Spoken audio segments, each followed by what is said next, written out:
Welcome back नाजरीन। आयरा, आप break से पहले बात कर रही थी कि जो कास्ट सिस्टम है इसके हवाले से जो डिस्क्रिमिनेशन होती है उसको ख़त्म करने के लिए या उसको रोकने के लिए अभी तक हमारे यहाँ कोई प्रॉपर कवानीन जो हैं वो नहीं बने। तो ये कानून किन्हों ने बनाने हैं और इसके लिए कौन कौन सी चीज़ें जो हैं वो ज़रूरी हैं? क्या आप लोगों की तरफ से किसी तहरीक का, किसी मूवमेंट का आगाज़ किया जाए या कोई और तरीक़ेकार इस्तेमाल किया जाए कि ऐवानों तक ये बात पहुंचाई जा सके कि इस हवाले से भी कानून साजी की जाए? देखो, ऐवानों में हमारे नुमाइंदे कुछ बैठे हुए हैं जो रिज़र्व सीट्स पे गए हुए हैं, और अभी ऐवान में कुछ हमारी खातून नुमाइंदा है मिस आसिया नासिर, उन्होंने इस चीज़ के ऊपर बात भी की है।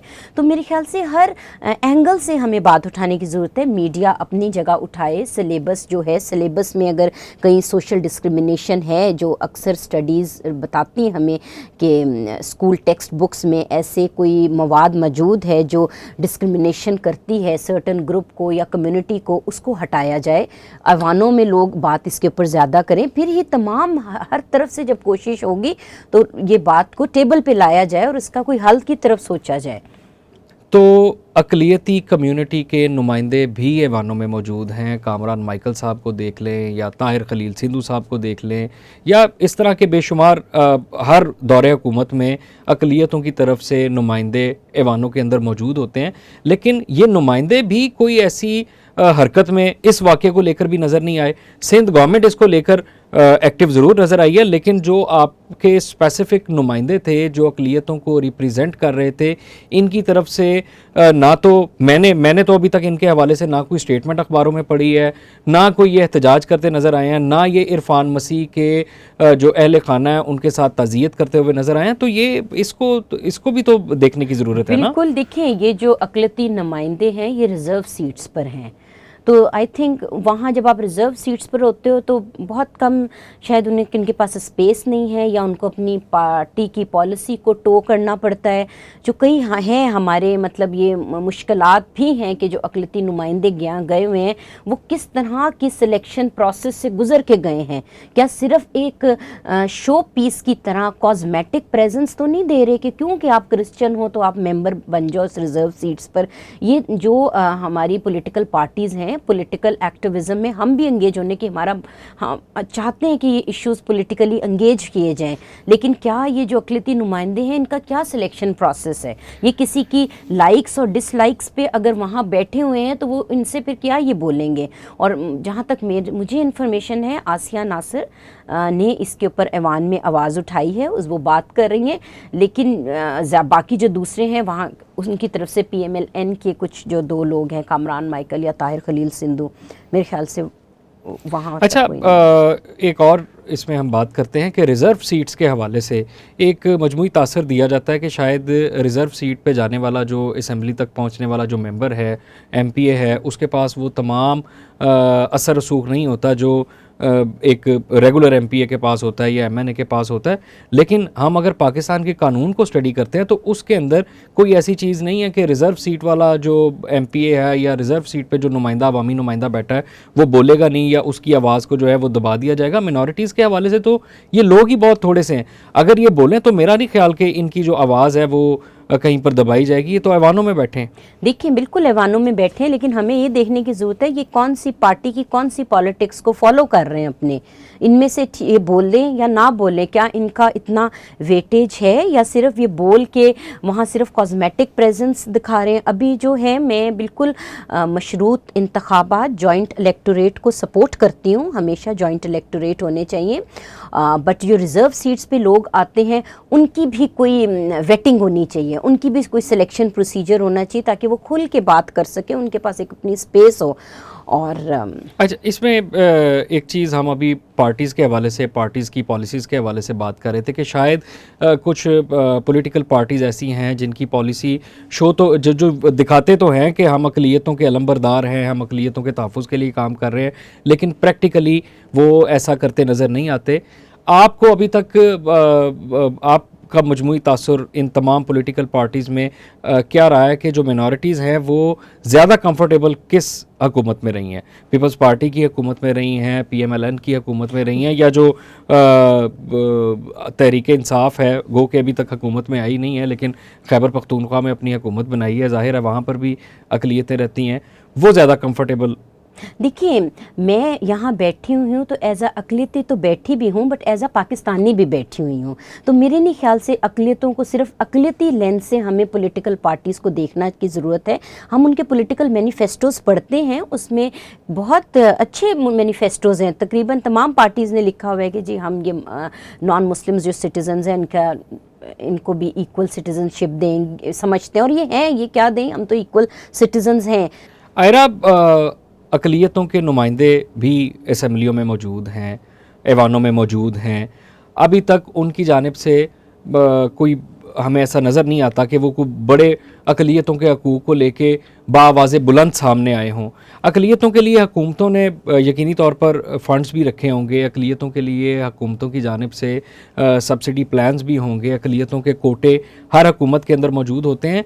इस हवाले से वो जो कोटे होते हैं या वो जो फ़ंड्स होते हैं उनको लेकर अक़लियतों के हकूक़ पर कितना काम किया जाता है, इसके हवाले से कुछ बताइए हमें। देखिए, आप एक जनरल सा सर्वे करें लाहौर में, अक़लियतें जिधर रहती हैं उनका, एक तो जिस तरह मैंने कहा कि ये अनइवन डिस्ट्रीब्यूशन है, अक़लियतें आपको अक्सर इकट्ठी मिलेंगी रहते हुए। ये एक सोशियोलॉजी का पॉइंट होता है कि कई कम्युनिटीज़ क्यों इकट्ठे रहना चाहती हैं, क्या वो अपने आप को एलियनेटेड फील करती हैं या कुछ फियर है जो वो इकट्ठे रहना चाहती हैं। और लाहौर में आपको बेशुमार ऐसी बस्तियां मिल जाएंगी जहाँ क्रिश्चियंस इकट्ठे रहना चाहते हैं, और उन बस्तियों को अगर आप विज़िट करें तो सोशो इकोनॉमिक कंडीशंस के हवाले से बड़ी पैथेटिक कंडीशंस हैं, उनकी बड़ी चैलेंजिंग कंडीशन है, पुअर सोशो इकोनॉमिक कंडीशंस है। तो डेवलपमेंट स्कीम्स मैं तो नहीं देखती किसी भी पॉलिटिकल पार्टीज़ का। मैंने जिस तरह कहा मैनिफेस्टोज आप पढ़े तो उसमें ये तो लिखा होता है कि उसमें फंड्स मौजूद होते हैं, तो वो फंड्स कहाँ जाते हैं? वो फंड मुझे तो नहीं पता। फंड्स का तो सिर्फ ये नहीं होता कि सिर्फ आपने स्कॉलरशिप दे दी कुछ लोगों को तो चलो जी हमने कॉस्मेटिक ये डिसीजन ले लिया, लेकिन ज़रूरत इस बात की कि देखना है कि उनकी डेवलपमेंट स्कीम्स किधर हैं, उनके इलाकों में क्या पानी जा रहा है, नहीं जा रहा, साफ़ सफाई का इंतज़ाम है, नहीं है। ये अक़लियती फ़ंड्स की डिसइम्बर्समेंट जो है वो किस तरह होती है, अगर ये कुछ इतना शफाफ निज़ाम हो तो हमें नज़र भी आए इन बस्तियों की हालतें बदलती हुई, लेकिन इन बस्तियों की हालतें हमें और पसमानदगी की तरफ ये जाती हैं। इसके ज़िम्मेदार क्या इन पॉलिटिकल पार्टीज़ के जो अक़लियती नुमाइंदे हैं वही होते हैं, या पूरी की पूरी पार्टीज़ और इनके लोग भी इसके अंदर? बिल्कुल, अक़लियती नुमाइंदे भी ज़िम्मेदार कि वो विद इन द सिस्टम होते हैं। आपकी लड़ाई सिस्टम के अंदर रहकर होती है। अगर वो सिस्टम में चाहे वो रिजर्व सीट्स पे भी गए हैं तो वो बात आवाज़ क्यों नहीं उठा रहे? क्योंकि मैं मिनॉरिटीज़ के किसी भी नुमाइंदे के ख़िलाफ़ नहीं हूँ, लेकिन मिनॉरिटीज़ के हवाले से ऐसे तमाम इश्यूज़ पर असम्बलियों के अंदर बैठे मिनॉरिटीज़ के नुमाइंदे बिल्कुल एक्टिव नज़र नहीं आते। ये बिल्कुल अलमिया है और जिसमें हमें बहुत इस चीज़ का अफसोस है कि इसलिए फिर हम कहते हैं कि ये सीटों पे जब आते हैं तो इनका किस प्रोसेस से सीटों पर आते हैं। सिर्फ इस प्रोसेस से तो नहीं आते कि फ़लाँ जो स्टॉल वॉट है वो फ़लाँ का पसंदीदा है तो उसको शामिल कर लो क्योंकि उसने क्रॉस पहनी हुई है। सिर्फ क्रॉस पहनने से अगर आप हर सीट पे उस सीट पे पहुंच जाओगे तो आपने क्या काम करना। ये देखने की ज़रूरत है कि इनका जो प्रोसेस है क्या इनकी सेंसिटाइजेशन है अपने माइनॉरिटीज़ इश्यूज़ पे, क्या इनका काम है, नहीं है, इनकी क्या सक्सेसेस हैं। With in the party election होते हैं इन रिजर्व सीट्स पे अक़लियतों को लाने के लिए? मेरे तो ख्याल से ऐसा कुछ नहीं होता। With in the party election नहीं होते अक़लियती मेंबरान के लिए, और ये हमारी एक डिमांड है कि अक़लियती मेंबरान को जब आप रिजर्व सीट्स पे लाते हैं तो उनकी आप सारा उनकी प्रोफाइल देखें और सही तरह देखें ताकि वो बात आगे कर सके, वरना फिर आपको इसी तरह खामोशी नज़र आएगी और खामोशी जो है वो फिर दूसरा मायूसी का नाम है। आयरा, इरफान मसीह के केस पर क्या होना चाहिए था, क्या हो सकता था और क्या नहीं हुआ? देखिए, इरफान मसीह का जिस तरह मैंने आपको कहा, बार बार मैं कहती हूँ, जो ये केस सिर्फ एक इंसिडेंट की तौर पे ना लें इसको, ये पूरी एक सोच है जिसका हमें मुकाबला करने की ज़रूरत है। और ये ان کو جو خاص کر ہمیں ان کو عزت دینے کی ضرورت ہے جو اتنا ضروری کام ہمارے لیے کرتے ہیں, صفائیاں کرتے ہیں گٹروں کی, نالیوں کی, سڑکوں کی. کیا ہم ان کو عزت دیتے ہیں کہ نہیں دیتے؟ کیا ہم نے سوشلی ان کا میننگ کیا بنایا ہوا ہے؟ کیا ہم ان کو صرف چور چمار چنڈالا کہہ کر ختم کر دیتے ہیں, یا ہم ان کو ایک باحیثیت ایک باشعور شہری کا لقب دیتے ہیں؟ پھر ہم ان کی مشکلات, کون سی ایسی پالیسیز ہیں جو ان کے سیفٹی سٹینڈرڈز کو ایڈریس کر رہی ہیں؟ ان کے سیفٹی میکانزمز ہیں, ان کی ہیلتھ پالیسیز ہیں, ان کی کوئی انشورنسز ہیں نہیں ہوئی, کیا یقینی طور پہ ایسا نہیں ہے, کیا رولز اینڈ پروسیجرز ہیں, کیا ایس او پیز ہیں؟ صفائی کرنا ایک ٹیکنیکل کام ہے. میں بار کہتی ہوں کہ آپ ان قوموں میں جائیں جو ترقی یافتہ قومیں ہیں, وہاں صفائی کے لیے پوری ایک لوگ سائنس پہلے تعلیم حاصل کرتے ہیں, پھر کوئی ڈپلومہ کرتے ہیں, پھر وہ صفائی کا کام کرتے ہیں. اور یہاں پر پتہ نہیں, ہمیں گیسوں کا نہیں پتہ کون سی گیسیں. یہاں زندگی اتنی چیپ ہے کہ لوگ اتر جاتے ہیں, پھر لوگوں پہ اتنا پریشن میں لوگ ہوتے ہیں. ایک تو ویسی غربت کا جو ہمارا سوشو اکنامک کنڈیشنز ہیں, میجورٹی پاکستان میں پاورٹی پہ ہمیں نظر آتے ہیں, اور دوسرا یہ آپریشن ہوتا ہے کہ آپ کو سماجی طور پر آپ کو غلیظ کہا جاتا ہے. تو میں ہمیشہ کہتی ہوں کہ جو خاص کر کرسچنس کی بات آتی ہے تو ملٹیپل آپریشن سے سامنے کرنے کے لیے ہمیں بہت ضرورت ہے کہ ہم اس چیز کو ایڈریس کریں, اور جو اکابرین ہیں جن کے پاس ریسورسز ہیں وہی اس چیز کو چینج کر سکتے ہیں. ایسے قانون سازی کریں, ایسے رولز اینڈ ریگولیشنز لے کر آئیں کہ صفائی کرنے والوں کا خیال رکھا جائے. عائرہ, سندھ گورنمنٹ نے جو عرفان مسیح کی فیملی کو 10 لاکھ روپے دینے کا اعلان کیا ہے, کیا یہ 10 لاکھ روپے دے کر عرفان مسیح کی زندگی کی قیمت پوری کی جا سکتی ہے؟ دیکھیں بالکل بھی نہیں. یہ تو الٹا ایک اور پریشانی ہمارے سامنے آ جاتی ہے کہ آپ پیسے دے کر لوگوں کو خاموش کرا دیتے ہو تاکہ لوگ اپنی اس ایجنسی کو استعمال نہ کریں. کیا 10 لاکھ روپے ہم ایک ٹرینڈ سیٹ کر رہے ہیں کہ نیکسٹ ٹائم کوئی بھی اقلیت کسی بھی ظلم کا شکار ہو کر کوئی اسے جلا دیتا ہے, کوئی اسے قتل کر دیتا ہے, کوئی اس کا علاج کرنے سے انکار کر دیتا ہے اور اس کے نتیجے میں اس کی جان چلی جاتی ہے, تو کیا اس کی قیمت 10 لاکھ روپے رکھنے کا ہم ایک ٹرینڈ سیٹ کرنے جا رہے ہیں؟ ایسا تو بالکل بھی نہیں ہونا چاہیے. یہ تو بڑی ہی مایوس کن بات ہے اگر اس طرح کی چیزیں ہو رہی ہیں. ہم تو خوش ہوں گے اور ہم ریکویسٹ کریں گے اکابرین سے جو اس وقت پولیٹیکل سیٹوں پہ بیٹھے ہوئے ہیں, جن سے ہمیں امیدیں ہیں, جن کو ہم نے ووٹ دینے آنے والے الیکشن ایئر ہے, تو ہم ان سے ریکویسٹ کریں گے کہ آپ اس طرح کی پالیسیز لے کر آئیں. آپ اس کیس کو ایز ایک مضبوط کیس بنائیں جس سے آپ باقی جو لوگ ہیں, بے شمار ایسے عرفان مسیح جو آج بھی گٹروں میں اتر رہے ہیں, ہم ان کے لیے کوئی ایسی پالیسیز لے کر آئیں تاکہ وہ سیفٹی میجرز اور ان کی ہیلتھ انشورنسز ہونا مسٹ ہو. اس طرح کی پالیسی سامنے آئے اگر آپ نے اس کو ایز اے وائڈر اینگل پہ ڈیل کرنا ہے, کیونکہ ورنہ پھر کوئی 2-3 مہینوں بعد ایک اور عرفان مسیح سامنے آ جائے گا, کوئی اور مر جائے گا. کیا ہم نے اس کو انڈیویجول, یہ کیس نہیں ہے, یہ پورا ایک فینومینا ہے اور اس کو ایڈریس کرنے کے لیے ریسورسفل لوگوں کو بہت ضرورت ہے. عائرہ, یہ ریسورسفل لوگ کون ہیں؟ یہ پالیسیاں کون بنائے گا؟ یہ پالیسیاں 70 سال میں آج تک تو بن نہیں سکیں, تو اب یہ پالیسیاں کون بنائے گا؟ حکومتوں میں جو بیٹھے ہوئے لوگ ہیں وہی بنائیں گے. جب بھی ہم ڈیموکریٹک سیٹ اپ میں ہوتے ہیں تو اسی طرح بات چیت سے چینج آتا ہے. لیکن پورا 100 سال لگے تھے سلیوری کو ختم کرنے کے لیے, ایک صدی لگی تھی سلیوری, تو اب ہم ختم کرنے والوں میں ہوں. عائرہ, سلیوری کے پیچھے ایک موو تھی, اقلیتوں کے, مینورٹیز کے, ان ایشوز کے پیچھے مینورٹیز کے نمائندوں کی طرف سے ابھی تک کوئی موو نظر نہیں آتی. یہ عرفان مسیح کا واقعہ ہوئے کو 1 ہفتہ گزر گیا, لیکن اس سے پہلے بھی مینورٹیز پہ تشدد بھی ہوتے رہے, مینورٹیز کو ذلیل و خوار بھی کیا جاتا رہا, سڑکوں پر بھی گھسیٹا جاتا رہا, ان کو زندہ جلایا بھی گیا, ان پہ تیزاب بھی پھینکے گئے, لیکن ابھی تک اس حوالے سے کوئی موو کیوں نہیں چل سکی؟ کیا مینورٹیز جو ہے ان کے پاس کوئی لیڈرشپ نہیں ہے؟ بالکل لیڈرشپ کا فقدان بھی نظر آتا ہے. بالکل آپ نے صحیح کہا, لیڈرشپ کا فقدان ہے.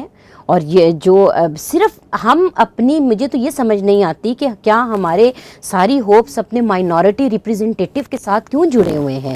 آپ کے بھی پرائم منسٹر ہیں, میرے بھی پرائم منسٹر ہیں, پریزیڈنٹ آپ کا ہے, میرا بھی ہے, سارے لا میکرز, میں بھی اتنی ہی ایکول سٹیزن ہوں جتنے آپ ہیں. تو میں جو دوسرے جو بڑے بڑے پورٹ فولیوز جن کے پاس منسٹریز ہیں جو کچھ کر سکتے ہیں وہ بات کریں. صرف آپ اس کو مائنورٹی ونگ کی طرح اس ایشو کو کارنر نہ کر دیں کہ مائنورٹیز اس پہ بولیں. اگر وہ دو چار لوگ نہیں بولتے تو پھر نیکسٹ الیکشنز میں آپ نئے لوگوں کو سیٹوں کا ٹائم، ان کو نئے لوگوں کو موقع دیں ان سیٹوں پر آنے کا. 5 سال ہم انتظار کریں اور پھر نئے لوگوں کا ویٹ کریں. عائرہ، یہ جو ڈاکٹر جس نے عرفان مسیح کا علاج نہیں کیا، اس ڈاکٹر کو جیل بھیج دیا گیا ہے، اور اس کو جیل میں رہنا چاہیے. 1 مہینے 2 مہینے 3 مہینے میں اس کی جیل کے اندر رہنے پر مظاہرے بھی ہوں گے، اسی کے ڈاکٹر بھائی مظاہرے بھی کریں گے، یہ ضمانت کرائیں گے، یہ باہر بھی آ جائیں گے. تو کیا جو منارٹیز ہیں، کیا جو اقلیتیں ہیں، ان کو نہیں چاہیے کہ یہ بھی اپنے ان جو جن کو یہ سویپر بنا دیتے ہیں ان کو ڈاکٹر بنائے، تاکہ کل کو منارٹیز کے حوالے سے ایک پراپر جو ہے منارٹیز کے اپنے ہیلتھ سینٹر بھی کام کر رہے ہوں؟ دیکھیں، اگر ہمارے اتنی ریسورسز ہمارے پاس ہوتی تو ہم تو بہت پاکستان میں مائنورٹیز نے مشنری سکولز کھولے. آپ کسی بھی بیوروکریسی میں چلے جائیں، آپ کو بے شمار لوگ مل جائیں گے. ملٹری لیڈرشپ میں چلے جائیں، کہیں بھی چلے جائیں، جو ان اسکولوں سے پڑھے ہوئے ہیں. لیکن اب ریسورسز اتنے نہیں ہیں. کئی اسکول ہمارے نیشنلائزیشن بھی ایک وقت آیا تھا جب نیشنلائزڈ ہو گئے تھے، کئی اسکول کالج ہم سے لے لیے گئے. پھر ایک پوری ہماری جنریشن پیچھے چلی گئی. تو ہمارے پاس تو جتنی تھوڑی بہت ریسورسز ہیں اس سے چینج صرف کیا مائنورٹیز نہیں مائنورٹیز کو بہتر کرنا ہے؟ کیا میں ٹیکس پیئر نہیں ہوں؟ کیا دوسرے جو ہماری ایجوکیشن پالیسی ہے یا ہیلتھ کیئر پالیسی ہے، کیا اس نے اس ڈپرائیوڈ گروپ کو کوئی افرمیٹیو ایکشن نہیں کرنا؟ ان کو افرمیٹیو ایکشن کرنے کی ضرورت ہے، کیونکہ یہ جو فینومینا ہے یہ آپ کا وائڈر اینگل پہ آپ اس کو دیکھیں. میں بار بار آپ سے التجا کروں گی، اس کو آپ مائنورٹی ونگ یا مائنورٹی کینڈیڈیٹس کے ساتھ صرف نہ کارنر کر دیں، بلکہ ہر کسی کی جو باشعور انسان ہے یا جو ہمارے لیڈران ہیں پولیٹیکل، ان کی سوشل رسپانسبلٹی ہے کہ وہ ان جو ڈپرائیوڈ گروپس ہوتے ہیں ان کی لک آفٹر کی جائے. عائرہ، اگر یہ ڈاکٹر جیل سے باہر آ جاتا ہے اور وہ سزا جس کا یہ حقدار ہے وہ سزا بھی اس کو نہیں ملتی، تو آپ کیا سجیسٹ کریں گی کہ صرف مائنورٹی نہیں، جو ایوان میں بیٹھے لوگ ہیں ان کو اس پر کیا ایکشن لینا چاہیے؟ نہ صرف ان کو بلکہ پورا یہ تو لیگل سسٹم کے اوپر ایک کویسچن ہوگا میرے خیال سے. اور ہم ایسی سوسائٹی میں رہتے ہیں جہاں مطلب چیزوں کی ریفارم کی بہت ضرورت ہے. چاہے اگر آپ اپنے قوانین دیکھ لیں یا اپنے آپ عدالتیں دیکھ لیں، تو یہ تو عدالتوں کے اوپر بہت بڑا سوال ہے. یہ جج صاحب جو وہاں بیٹھے ہوئے ہیں ان کے اوپر سوال ہے کہ وہ اس کو کس طرح دیکھ رہے ہیں. اگر اس کیس میں اس بیچارے عرفان مسیح کی جان لینے والے کو، عرفان مسیح کے لواحقین کو انصاف نہیں ملتا، تو میرے خیال سے پھر تو اور آپ کو یہ کیسز نظر آتے رہیں گے. عدالتیں عرفان مسیح کے کیس کو لے کر کیا فیصلہ کرتی ہیں، اس کے حوالے سے بات کریں گے، لیکن اس بریک کے بعد.